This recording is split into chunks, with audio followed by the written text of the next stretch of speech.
Haritania.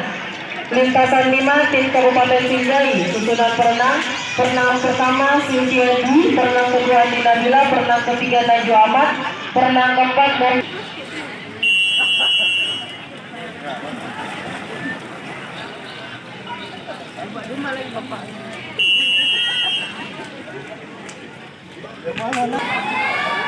tujuh perenang yang ada di nomor 4 dan 23 dari Paduka Jatuh Putri.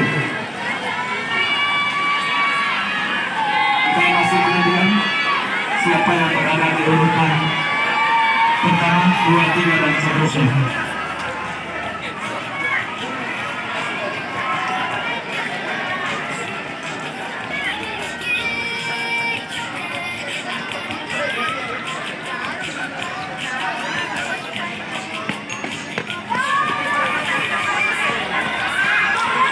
Kemudian perenang yang berada di lintasan 7 dari Selayar mencoba mengejar.